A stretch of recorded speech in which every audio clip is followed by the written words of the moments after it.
Welcome to Possibilities. Possibilities is a program that showcases the talents of persons with disabilities. It's not the body that does it, but the brain that does it. Possibilities. Possibilities. Possibility. Hello and welcome to Possibilities. My name is Avi Aki, your usual host. Possibilities is a program where we showcase the talent, aspirations, struggles and fears of persons with disabilities. It is also a program where family and friends of persons with disabilities come to share the stories of their loved ones. And today with me in the studio, I have Miss Mary Jane. Miss Mary Jane is a fashionista and a whole lot. Welcome to the program. Thank you. Okay, Miss Mary Jane, may our viewers meet you, please? Okay. My name is Miss Mary Jane Okeke. I'm a fashion designer. I studied business admin at the University of Abuja. Okay, so Miss Mary Jane, you are a fashion designer. Yes. So, what has fashion designing got to do with? Oh, you said you studied business admin, Yes, right? yes, okay. yes. So, how was school like? My school life. Anyway, while I was in school, apart from the fact that I know that I was an amputee, a whole lot of people don't know I was one. Okay. Because of one, they see me, they just thought that my leg was bad. Okay. So, because I dressed to cover it, I didn't want to be identified. I didn't want to be known by it. I want people to get to know me before they know the disability. Okay. I don't want them to see the disability first before seeing me. So that was why I dressed to cover it. So a lot of people don't know, except those that are very close to you. Yes. Okay. So, what is the story behind you being an amputee? Because I can guess you were not born with an amputation. Yes, I wasn't born like this. Okay. I had a terrible accident at the year 2010, March precisely. Okay. I was crossing the road and a trailer came and that was just happened. Wow. And then the people said, I didn't lose my leg at that moment, but over time with the hospital things, management, they couldn't manage it well. Okay. So the leg got bad, according to them, that the leg got infected. And the only option was to amputate the leg. Okay, for you to be alive. Yes. Okay. So from the amputation to the journey of recovery and you discharging from hospital, how was it like? How did you accept the message of an amputation? Anyway, mine, at first, everybody have different experience when it comes to their own disability. Okay. Mine was that when it happened, imagine a trailer and you. At first, I didn't even believe I would be alive. Yeah. So when I made it at that moment, I was already grateful that I was alive. Okay. So back in the hospital, I was just happy that I was alive. That even if I have to die, I won't die on the road. Yeah. But with time, I struggled with my life.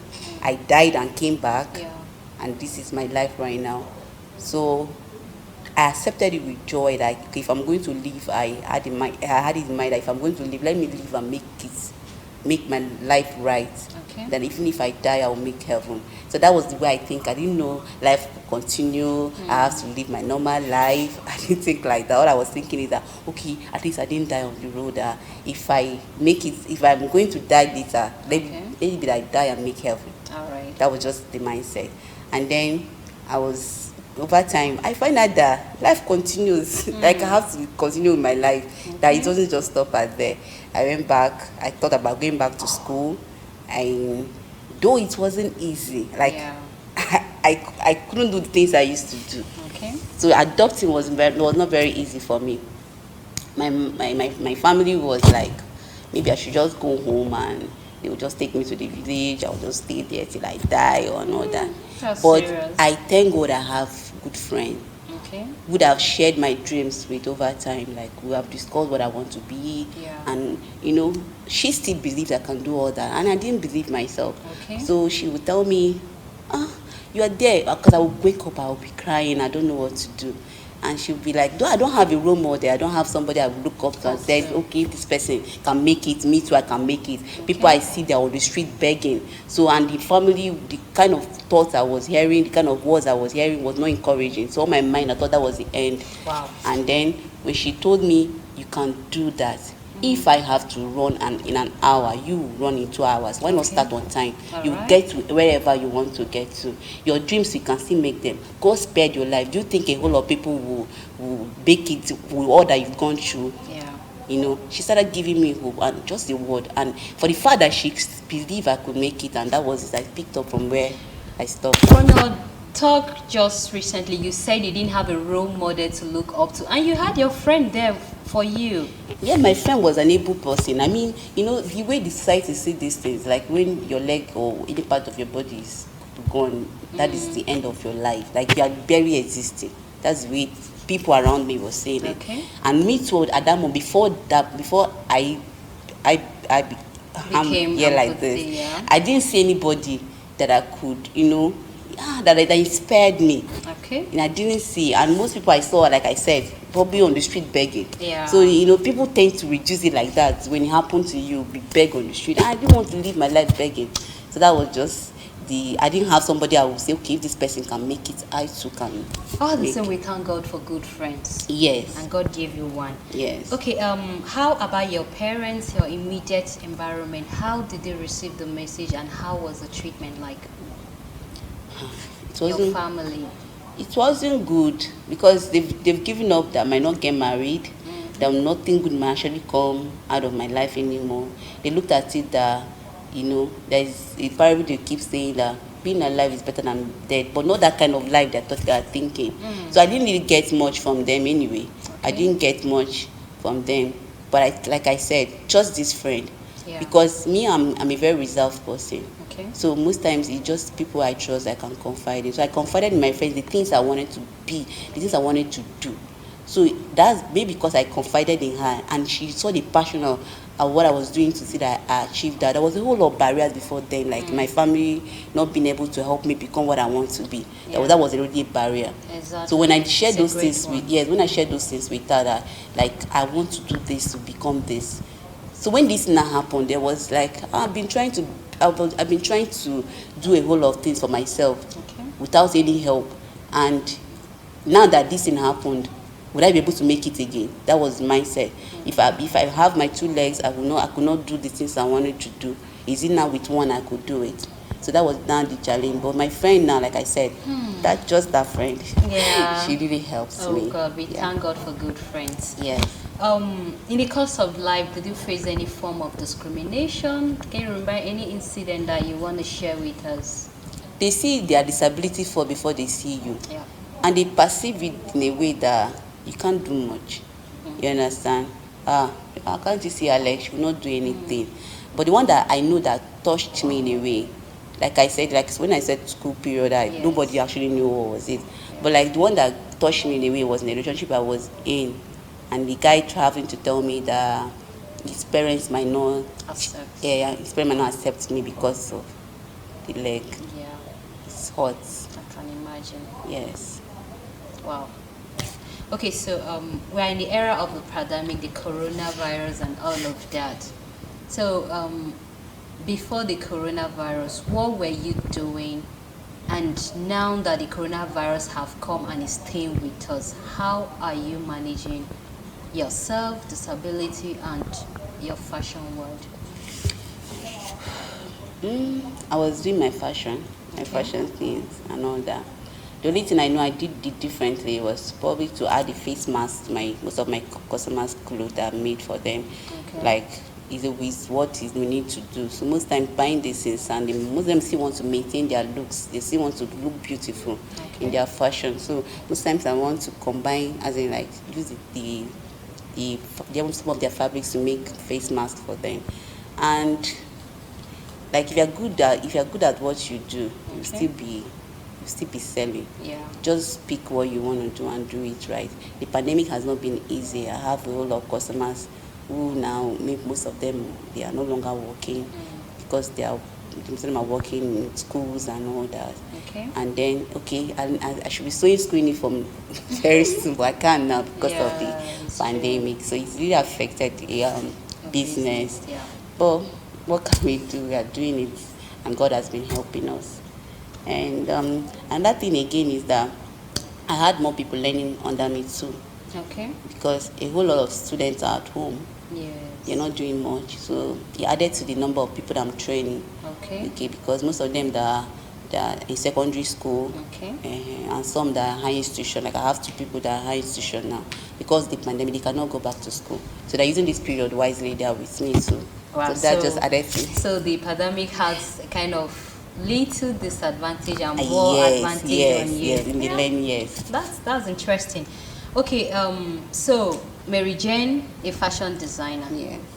How did the journey start and how has it been so far?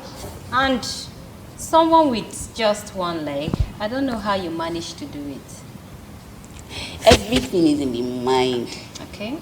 Think it, Yeah. do it, and you see it happen. Okay. Now, before now, I said I had a dream. I have a vision of, I like to see people look beautiful. Okay. You know, it shows that you are living. Yeah. It shows life when people are beautiful. Like I said, you won't see a depressed person making up and all that. So it's my passion to see people look beautiful. Okay. And the fashion thing started before this thing, before Yeah. this Accident accident and all that. So I had it in mind. But when it happened, I didn't think it would happen again, because I looked at it. I'm buried with a whole lot of things I'm doing. Okay, we have let go for a short break. Don't go anywhere. Okay. If you're just joining us, you're watching Possibilities, and in the studio today we have Miss Mary Jane. Mary Jane was telling us about herself, fashion, and disability. So, Mary Jane, before the break, I asked you about the journey into fashion world. So, how did you find yourself into the fashion world, and how has it been so far? It's been well. It's what I've been passionate to do anyway. I love, like I said, I love to see people look good. Okay. And then, apart from the fact that you go to school, you want to have something, have a skill. Okay. And in the fashion, the MJ word I talked about, the fashion is part of it. Yeah. You can't direct people to sew something when you yourself, you don't even know anything about it. So that was why I ventured into it. I wanted, if I have a fashion school, fashion world, like a world where people will come and look beautiful, and I have a whole lot of people working for me. I shouldn't just direct them. Yeah. I should be able to teach them too, because I know these things. That was what prompts me to learn. It's not like I want to sew all my life. I'm surely built up to, that's why I studied business admin, to be able to manage A business. yes. A business empire. Yes, a business empire, having to do a whole lot of things like skincare, your hair, food you eat, eating it healthy to still keep fit, Okay. and then looking good. So these are a whole lot of things I wanted to do, and I can't do them alone. Yeah. You understand? How people to work with me to achieve that. So that's why I ventured into it, and it's been good. Like I've now find myself doing it, and it's been beautiful. Like to see people look good, and you like, I made this, Yeah. and you know the happiness on their face, actually is what's my motivation. Like when you finish a dress and someone's wearing it, and yeah, It looks really good on the Yes, person, and you are behind the scenes. exactly. It gives you a kind Yes. of satisfaction Yes. and all of that. Okay, you will also agree with me that there are some persons with disabilities who are not really doing anything, and this is you, a fashion designer. So what will you say about such persons? Okay, you know, everybody don't have the same privileges like I do. Okay. You understand? I know that sometimes family, they don't really speak the right word. And most of them, you know, it's with that, when something, especially when it happened at the middle of your life or something, you might think that is the end of life. And then when you are getting all these negative vibes, all those negative words, you won't be able to go far. They are killing you inside, because you're already thinking in your mind, these things, is that how my life is going to end? And people are even saying it to your hearings too. You know, if you're not strong, you might not do much. Okay. And then me, apart from the fact, that's why sometimes if it happens to you along the way, you already have what you want to do. believe you can still do it.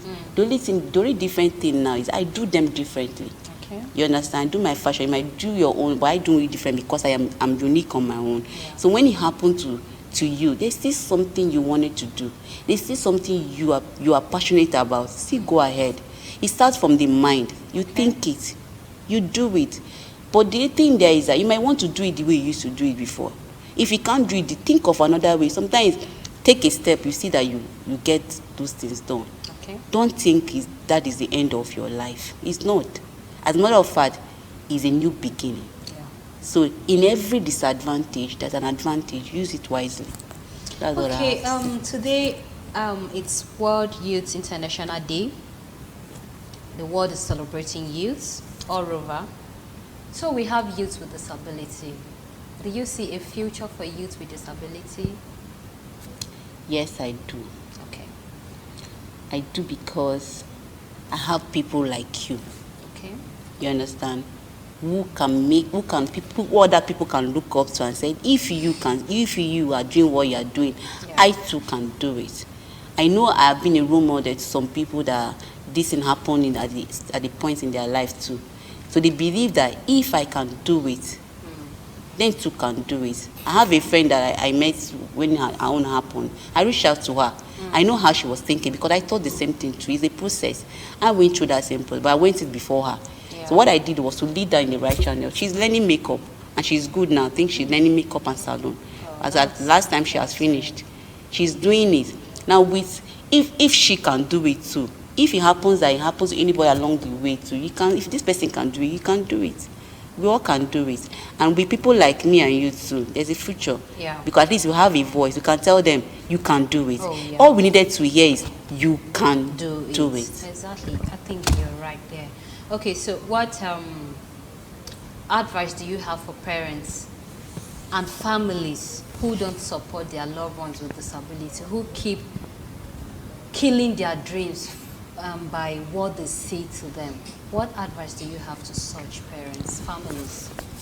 You have to be sensitive to what you say to people at that moment, because especially when it happened at a point in their life, not like they were born with it. Even if they are born with it, you understand? Some of them, like when you are born with it, I think it's even worse. Yeah. Because imagine if you are born with this thing, you didn't choose this life chose you, and God knows why He allowed it. Yeah. Oh, and if it happens that you yourself you are perfect, you are able, it happened so that you can complement the other person. Exactly.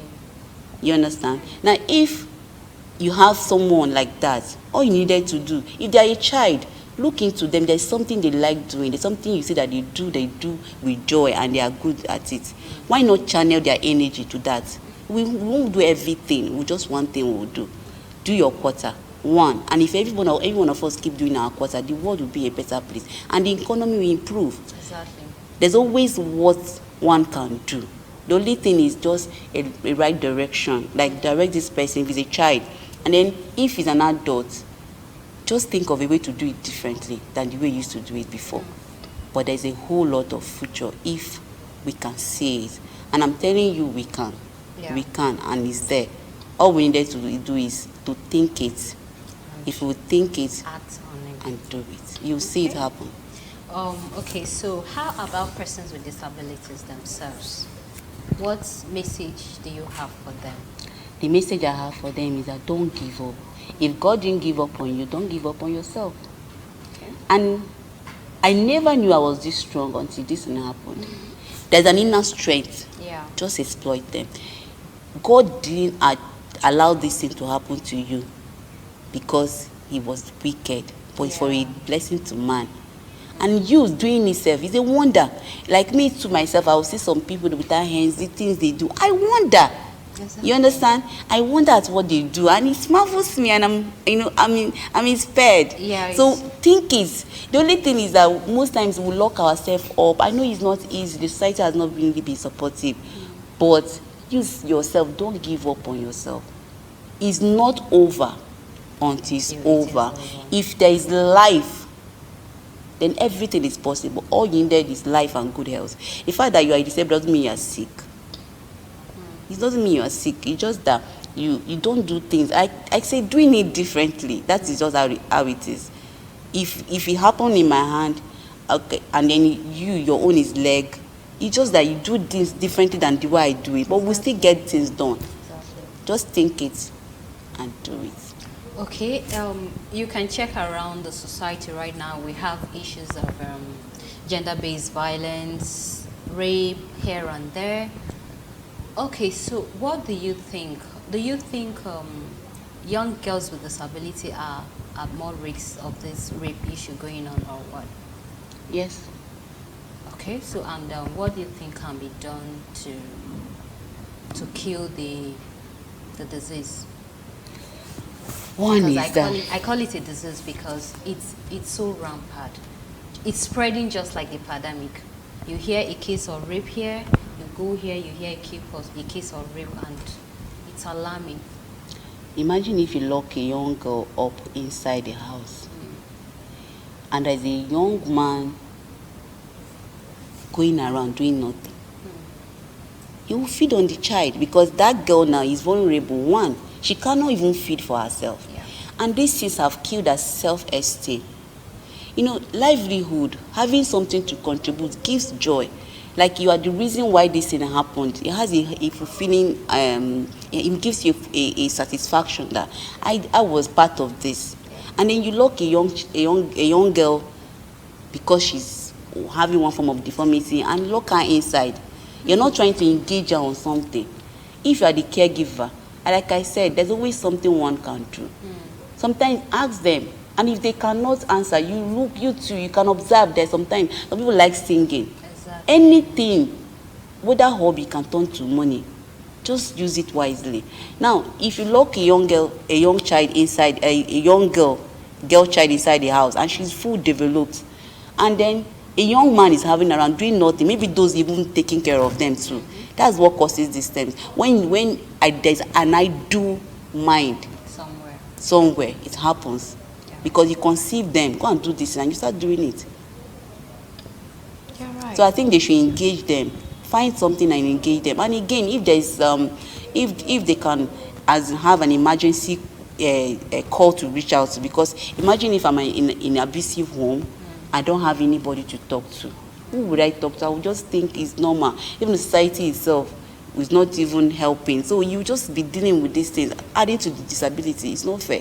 There should be a platform where people can speak, and then they'll be heard. Okay. All right. So just imagine yourself as Mary Jane. You are in position to do something differently for the disability community. What will you do? I would Briefly. I don't want discrimination. Okay. I want a world that I would live and live happily without being discriminated or without being seen less than human. Okay. That is one. And then empowerment. Yeah. When you have a means of livelihood, when you have your own quarter to contribute, it gives you a sense of living. Okay. I want to make sure that every disabled person is engaged. Whatever passion they want to do, they just need little help. Most of them have ideas, great ideas. Just that some barriers are stopping them. If those barriers can be eliminated, I know they will do more. Okay, Mary Jane, in 2 words, just a message from you to our viewers. 2 words. Yeah. Thank you. And please, wherever you find yourself, try and create a positive impact. Okay, Miss Mary Jane, thank you so much for coming on the program. Hope when next we call you, you will come. By God grace, I will. Okay. So viewers out there, this is where we draw the curtains of today's episode. It has been an interesting time with our guest here, Miss Mary Jane. You can join us same time, same station on this program. We are open for adverts and sponsorship. I have been your host, Ave Aiki. You can contact us on the numbers on the screen. I have been your host, Ave Aiki. Remember to be kind to someone. Thank you.